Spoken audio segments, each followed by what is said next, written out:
बिस्मिल्लाहिर्रहमानिर्रहीम। अस्सलामु अलैकुम। Application of differential equation. सबसे पहले एप्लीकेशन हमारे पास है ग्रोथ एंड डिके प्रॉब्लम्स।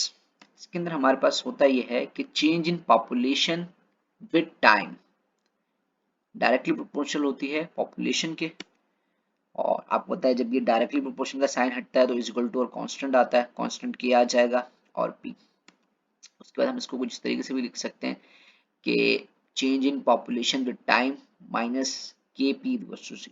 सही है, तो ये दो फॉर्मूलाज हैं जो हम इस्तेमाल करेंगे। इसकी एग्जांपल सॉल्व करते हैं किस तरीके का सवाल होता है। क्वेश्चन नंबर 1 हमारे पास है कि the population of a town was 1000 a year ago and the present population is 2000. What will be the population after 3 years? वो कह रहे हैं कि भाई एक साल पहले जो है पॉपुलेशन 1000 थी, सही है, एक साल बाद जो है वो 2000 हो गई। अब ये बताओ 3 साल बाद वो कितनी पॉपुलेशन होगी। ठीक है, तो इसको सॉल्व करने के लिए पीछे फॉर्मूला देखा था कि भाई change in population change in time is equal to KP था। यहाँ पे dt जो है वो डिवाइड होता है, इसको इधर भेज के मल्टीप्लाई करा दिया, और p जो है यहाँ पे मल्टीप्लाई होता है, इसको इधर भेज के डिवाइड करा दिया। ये क्यों करा? ताकि आसानी से इंटीग्रेशन अप्लाई करा सके ना। अब दोनों के ऊपर इंटीग्रेशन अप्लाई करा देंगे। ये देखें ये क्या लिखा हुआ है 1/p और dp। इसका मतलब क्या है कि integration with respect to p लेंगे तो 1/p की इंटीग्रेशन क्या हो जाएगी ln p, क्योंकि 1/x की इंटीग्रेशन क्या होती थी ln x होती थी। अब कोई भी वेरिएबल चेंज हो जाए, जिस तरीके से x की जगह पे p आ गया तो फिर इसकी इंटीग्रेशन ln p हो जाएगी। इसी तरीके से यहाँ पे k dt लिखा हुआ है तो k यहाँ पे t के रिस्पेक्ट से डेरिवेटिव इंटीग्रेशन लेनी है, तो इंटीग्रेशन क्या कहती है पावर ऐड कर दो। तो यहाँ पे t की कोई पावर मौजूद नहीं थी तो पावर 1 हमने ऐड कर दी, यानी कि kt हो गया और प्लस c यानी कि इंटीग्रेशन कांस्टेंट। अब यहाँ पे ln p लिखा हुआ है, ln को हटाने के लिए आपको पता है एक्सपोनेंट का इस्तेमाल करते हैं। सही, तो एक्सपोनेंट अप्लाई करा देंगे तो उससे ln से एक्सपोनेंट चला जाएगा, सिर्फ p बचेगा और यहाँ पे हो जाएगा e की पावर kt प्लस c। सही है, अच्छा जी। अब उसके बाद अगर मैं इसको इस तरीके से लिखूं ना तो भी ठीक होगा ना, क्योंकि देखिए बेस सेम होती है तभी पावर्स ऐड होती हैं। e की पावर kt डॉट e की पावर c, इस टर्म को मैं ऐसे लिखूं या ऐसे लिखूं बात एक ही। सही है, अब e की पावर c जो है ना ये एक कांस्टेंट है।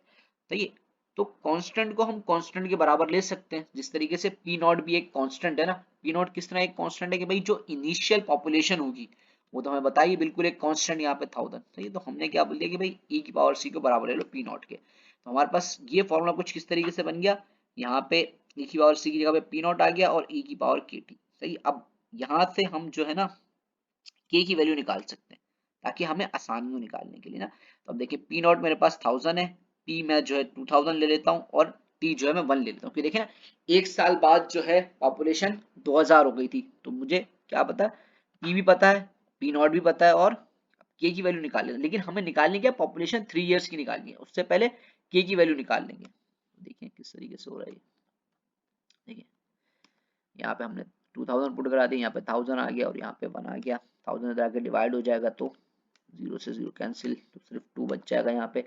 और यहाँ पे e की पावर k थी, ln अप्लाई कराएंगे। सही है, यहाँ पे ln से e, क्योंकि ln और एक्सपोनेंट एक दूसरे के इनवर्स होते हैं, ln से e कैंसिल हो जाएगा तो k इक्वल्स टू ln2 आ जाएगा। k की ये वैल्यू आ गई मेरे पास। सही है, अच्छा अब देखिए अब इस फॉर्मूले के अंदर e k की वैल्यू पुट करा के और टाइम 3 पुट करा के और इनिशियल पॉपुलेशन कितनी थी 1000 वो पुट करा के हम पॉपुलेशन आफ्टर 3 इयर्स निकाल सकते हैं। सही, लेकिन उससे पहले एक बात और, देखिए we have to calculate the population after 3 years but we have 4 years, लेकिन हमारे पास 4 साल है। वजह क्या है 4 साल होने की कि देखें भाई इनिशियल पॉपुलेशन तो हमारे पास 1000 है जो कि एक साल बाद 2000 हो गई थी। सही है, तो अब इस ईयर को भी तो हम काउंट करेंगे ना भाई, बात समझ में आ रही होगी। सही है, तो हमारे पास इनिशियल जब 1000 हम इनिशियल 1000 लेके चल रहे हैं तो हम, सही है बात समझ में आ गई होगी ये।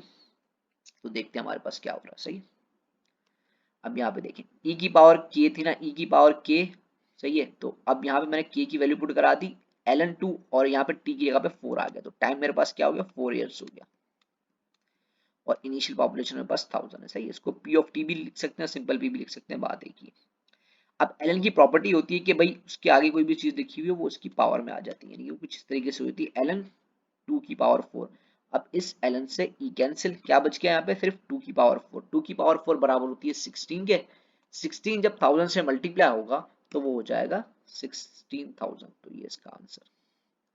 सारे के सारे जो क्वेश्चन जितने भी होंगे इसके वो इसी तरीके से होंगे, सिर्फ वैल्यूज चेंज करी गई होंगी। तो वो आसानी से सॉल्व हो जाता है।